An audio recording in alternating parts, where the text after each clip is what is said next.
So let me ask you something. You've got $1,000 sitting in your bank account right now, right? Maybe it took you 2 solid months of incredibly strict budgeting to save it up. Maybe it's a bonus from work, or you finally sold that old gear just taking up space in the garage. Honestly, it doesn't matter where the money came from. What matters is that you're totally paralyzed. You haven't touched it. Because, let's be real, investing feels overwhelmingly complicated. It feels like this exclusive club that only rich people have the VIP pass to. Well, welcome to this explainer, because today we are going to completely shatter that myth. So what are you actually doing with your $1,000 right now? Because the truth is, most of us will do one of two things. We either spend it on stuff we'll completely forget about in a month, or we'll leave it sitting in some basic, low-yield savings account for years, literally letting inflation just eat it alive. But taking that first $1,000 and investing it, that is actually the simplest move you can make to completely change your financial trajectory in 10, 20, or 30 years. All right, here's our game plan for today's explainer. First, we'll cover the investing illusion. Second, clearing the landmines. Third, choosing the right tools. Fourth, the power of time. And finally, your simple action plan. Take a deep breath. By the end of this, you are going to have a foolproof, totally jargon-free roadmap. Let's get into it. Part 1. The Investing Illusion and Overcoming the Fear of the Market. Okay, the absolute main reason we delay investing usually boils down to this psychological trick our brains play on us. It's called the availability heuristic. That's really just a fancy academic way of saying we judge risk by the most extreme, dramatic examples we see around us. When most people think about investing, they picture one of two terrifying extremes. On one hand, you've got the Wall Street suit, sweating in front of a wall of screens, frantically buying and selling stocks every 2 seconds. Or you've got the crypto gambler, that guy in a wild social media thread betting his actual rent money on some random meme-based coin. I want to assure you right now, real wealth building is shockingly simple. It's incredibly boring, and it is nothing at all like Hollywood or Reddit. But because we have those terrifying images stuck in our heads, we naturally make excuses. I don't have enough money yet. I'll just wait until I understand the market better. Or, my personal favorite, the economy is just way too volatile right now. They sound super reasonable, don't they? But here's the absolute truth. These are just your brain finding comfortable reasons to avoid doing something uncomfortable. And delay is the ultimate wealth killer. Moving on to part 2, clearing the landmines and preparing for your investment. I'm going to build some credibility with you right now by telling you something you almost never hear on financial shows. Do not invest a single dollar of that $1,000 yet if you haven't handled step 1. And step 1 is dealing with bad debt. 22%. Why does this massive number matter? Well, the stock market on average returns about 8 to 10% per year over the long haul. But if you're walking around carrying credit card debt that's charging you 22% interest, you are mathematically guaranteeing a massive loss that literally no investment strategy on earth can beat. Think of it like a leaky bucket. You're trying to fill this bucket up with water, but there's a giant hole right in the bottom. It literally does not matter how fast you pour water in at the top, you absolutely have to plug the hole first.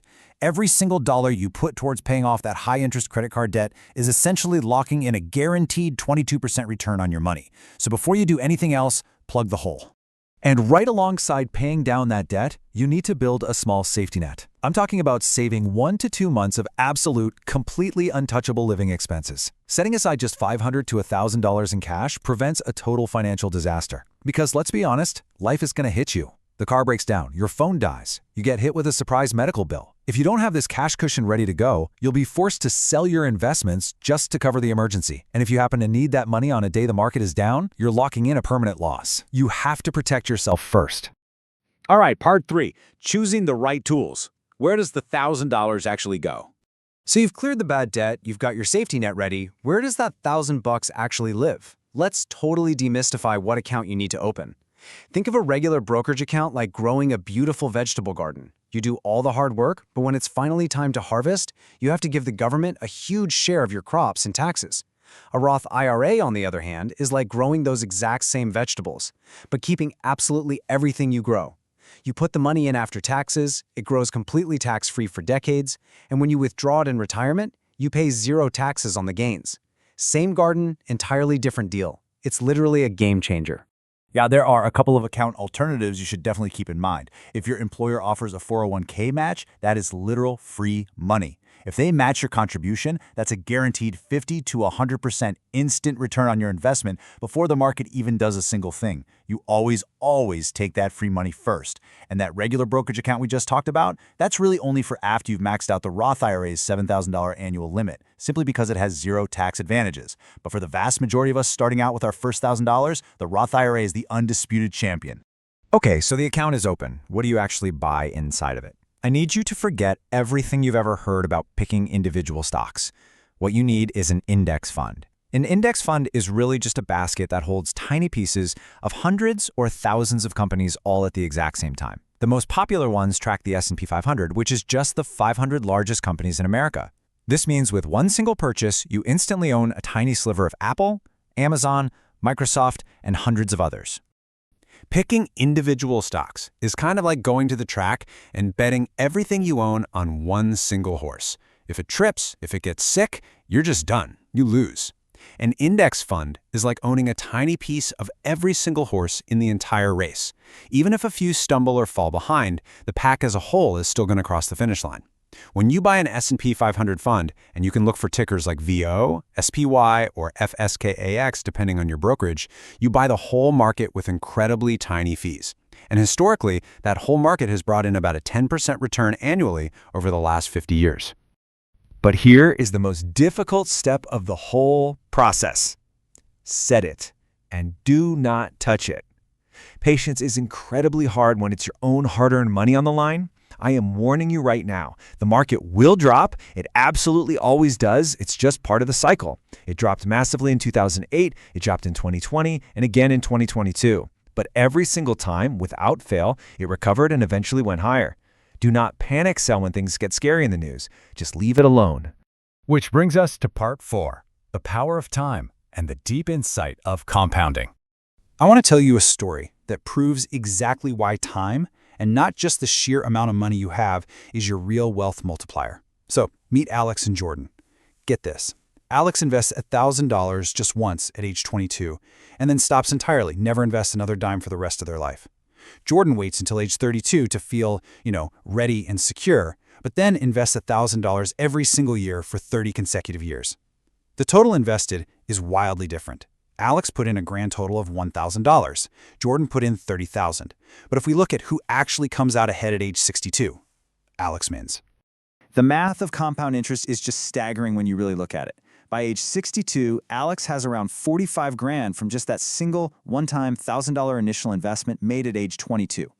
Jordan, who pumped in $30,000 over 3 long decades, only has about $180,000. But look at that massive third scenario. If Jordan had simply started at age 22, right alongside Alex, making those yearly contributions, they'd have well over $500,000 by age 62. Starting early creates this insane snowball effect of compound interest that you simply cannot fake later in life, no matter how much cash you throw at it. Time is absolutely the ultimate multiplier. Finally, part 5, your simple action plan. Let's execute on this today. Let's completely strip away all the theory and concepts we just discussed and give you a concrete, executable checklist you can use right now. I absolutely love how beautifully simple this is. Step 1. Attack your high-interest debt first. Plug that leaky bucket. Step 2. Park $500 in a high-yield savings account to protect yourself from emergencies. Step 3.